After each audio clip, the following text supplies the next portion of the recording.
was the rape incidents that happened in our home, you know, where one of the armed robbers actually raped me, that I didn't know that was the issue until when I talked about it with one of my friends. Please like, share, comment, and subscribe for more. Okay, like I said earlier, thank you very much for this interview. It's one I've been waiting for, and I'm happy I caught the big fish. Can I call you a big fish? We don't mean a fish in the water, but we mean a fish in the big industry water, right? Yeah. So for me, you know, the question was, how have you been able to merge those both worlds? We don't like the separation. We don't pray for the separation, and we don't want it to continue. They say Yoruba-speaking film industry, English-speaking film industry. I don't know, but you have been able to sort of cross and merge. How did you do this? For me, when I came into the industry, I came into the English industry actually, which they call the English industry. And then I didn't even know there was a separation. I just thought it was an industry because I really was in love with Bimbo Akintola's art, you know, and I wanted to come through her. And she was my mentor. And she's a Yoruba woman, and she was acting English movies. So I really didn't see the separation then. But when I left, got married, had my kids, and I came back, and I decided to join the Yoruba-speaking industry. Because when I joined, I actually wanted to be a producer. I wanted to start producing Yoruba movies, you know, and also probably in future produce English movies too. When I joined, and we started going for some events, I noticed that a lot of times we're not even called to some big events. And a lot of times when we get there, we were not really getting that accolade, you know, the praises and the noise.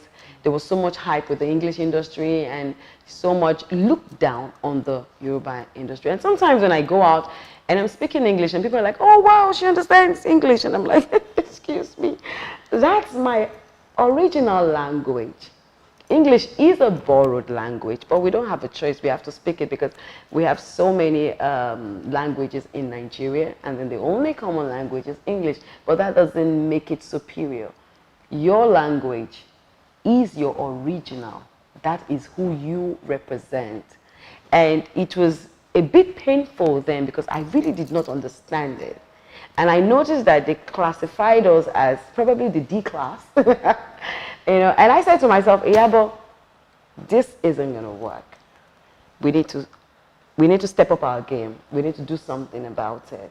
You know, and that's when I made up my mind that I was going to start producing a mixture. Like both Yoruba and English movies. As I started with Silence, I did a couple of Yoruba and English, and then they tagged it Urban, you know, and I said, okay, that's fine. And then I started producing both English movies. So I have produced English movies and I also produce Yoruba movies. I don't just produce English movies alone. I started doing both so that to send the message out there that just because I started, or I didn't start with the Yoruba production, but I started with English. But I made my name, I made my fame with the Yoruba industry. And that does not mean that I am lesser than anybody. It makes me original. Because I am real. And it is rubbed off on me, you know, that there's nowhere I go to, I am real. Because that's what your language does to you. It brings out the originality in you. If you go to India, you go to all these other countries, you see the way they embrace their language, the way they embrace their culture. You know, even when you go to some of these French countries, the way they practice our culture is amazing. So I have been able to teach my children that and teach the little people that have been able to come across, you know, my way with me, that you need to learn to embrace your language because that's what makes you original. I don't have to fake anything, my brother. If I go anywhere to eat, even in a restaurant, and if I'm not wearing long nails, I'm wearing my original nails, my brother, I will use my hand and eat a bar because that's what your culture teaches you. It teaches you to be original. When you try to live like all these Western people, then there's a difference. Yes, English language is also our language because it's a language we use to communicate, you know, with every other person that does not come from your own state or speak your own language. But at the same time, your original culture, it's very important. And that is what I've been able to, you know, infuse into everything I do. Now, your career over the years, obviously you're a public figure. That has also kept you in the press. Now, social media is even everywhere. Yeah. It's not regulated. People ask all types of questions. Now, when people get into your personal life, how do you deal with it? Because I know there's been, especially your marriage, that's been one people. How do you deal with that? To me, I'm like, a lot of people judge you when they don't know you. And for me, controversy actually added to my fame, you know, way back then, because I just want to do me and leave me. And I cannot blame you for not understanding my story if I have not told you my story. So it was easy for me to deal with it because I had that kind of mindset, like, okay, people are judging me because I'm divorced, or then I was separated. People judging me because I left my husband. They don't know my story. But I say to myself, a day will come, I will tell my story. A lot of people have judged me for so many things that they don't know my story. But you can't let that affect you, because if it affects you, then it blocks your vision. You know, when you have a vision, you have a goal. And when you're pursuing that vision or goal, you need to stay focused. And these are the things that will come. And as they come, you just have to put it aside and, you know, just pray to God that God gives you long life, enough for you to be able to now tell that story when it is time. There's time for everything. Like recently, I talked about my rape issue. A lot of people were like, oh my God, oh, you were raped 5 times. Yes, I was. You know, I talked about my marriage at a point in time when I was encouraging people that my husband told me on my wedding night that he didn't love me. You understand? And he repeated it again, which I'm going to talk about later. You know, because if I go into that, we're not going to end this interview. So I had my issues, but just because I didn't come on camera or come and say, oh, my husband did it. No, just because I came out strong, acting happy, acting all is well, doesn't mean I was happy when my marriage crumbled, because I went into that marriage with so much determination not to end it. You know, but unfortunately it didn't work. So, but I cannot blame people who judged me for it, because they do not know my story. And so, like, I always tell people, don't judge people if you don't know their story. But it's normal for people to judge you, because that's the life we live, you understand? If everybody thinks in the same direction, this life will not be interesting at the end of the day. The question I have is that, you as a woman, do you say, okay, this is a time when I'm more comfortable to talk about these personal issues with my fans? Because, you know, it looks like it's systematic. I remember I've seen these videos where you talked about the marriage and you were comfortable, and it was a lengthy one. You talked about the rape. So were there times when you say, I am there now, I believe I can do this now with any, are there things you plan? Yes. Okay, talk Yes, you know, there's something they call white lie. Okay. Okay, so people will get to understand what I want to say now, because my story is crazy. When I say crazy, I mean I need to write a book about my life. Because sometimes when I sit down and I look at the mirror and I look at myself, I'm like, oh, girl, how did you pull through? You know, I didn't come from a balanced family. When I say balanced, I don't mean financially. My family financially were very okay, balanced. But my upbringing wasn't balanced because of the things that were going on with my dad and my mom and my family. So I did not come from a balanced family. And one thing I craved and wanted was my kids to have a balanced home. So when that didn't happen, the first thing I did was to block my kids off everything that was going on. My kids didn't have access to social media or phone or anything until they were like probably 15 or 14. I think Priscilla was about 14 or 15 when I allowed them to start even knowing, you know, what they call social media or whatever it is. They didn't have access to reading newspapers or anything, because I told a lot of white lie. And that was the fact that your dad is a traveler. He travels a lot. So they didn't realize that we were separated for a very long time, you know? And I made sure that no matter how angry I was with your dad, I allowed him access to his kids. He came home to visit. I had to tell him something. I tell him, I bought Christmas gifts, New Year gifts. I always had to double the gifts. I will buy one from him, one for me, and make sure his own is bigger because he's never around. I put it right there, Christmas tree. When they wake up in the morning, they run down, and the first box they want to open is their dad's on, you know? And when he was around, before he traveled, I made sure he always had to come around to see the kids, take them out, you know, and explain to them. You know, when they started growing, they started asking questions, but why does my dad have another house?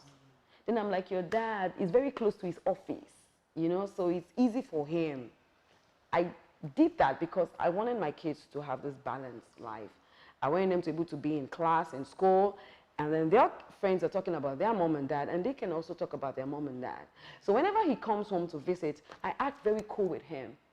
You understand? I'm like his friends, we're gisting, we're laughing, even I probably might be insulting him. But you know that kind of thing. I just had to make sure that I kept my kids away from everything that was going on. They didn't know nothing. My son heard my story just like every other person did when I did that video on, I think, Mother's Day. You know, he had to call me and say, Mom, why did you tell me this before you put it out there? I'm like, well, I just didn't want to tell you. Is that fair on him? Well, it wasn't, you know, but I just didn't want to, I wanted him to understand it from a different angle. I didn't want to come out on him and sit him down and fill their heads with so many things, and then they now go to him and he says, oh, she's lying. I wanted to put it out there, and trust me, I only said 1% of everything. You understand? And when they went back to him, you know, and asked so many questions that he couldn't even answer. And then they came back to me, and I'm like, okay, you guys want to hear the story? You're adults now. You're teenagers, and you're adult now, so you can hear the story. And I had to tell them not even everything, but the things and I made him understand that you can't hate your dad for that. That was how he knew how to handle it then. That was the best way he could deal with it then. And I'm sure he's very sorry, because he came year after year after year. I think he came repeatedly for like 7 years to say he's sorry, he wanted to come back, but I just didn't want to go back into that because I was really very traumatized. And one of the reasons why was the rape incidents that happened in our home, you know, where one of the armed robbers actually raped me, that I didn't know that was the issue until when I talked about it with one of my friends.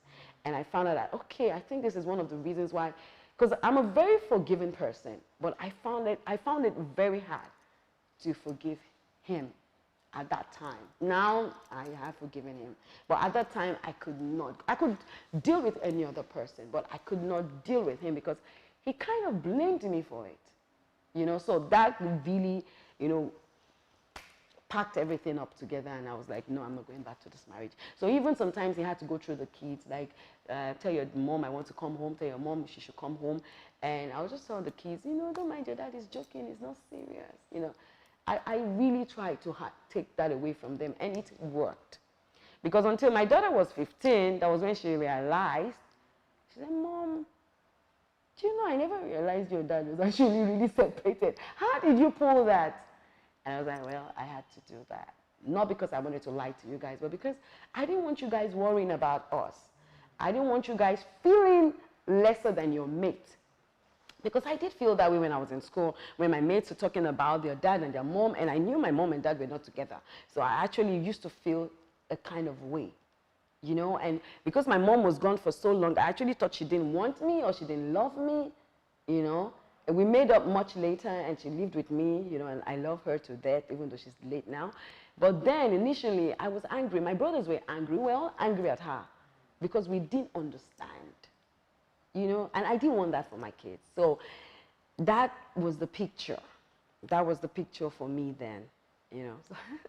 These trials in your life, does it influence your characters when you're working on screen? Yes, yes it does. How often do you have to go back to such real life experiences to pull off an act?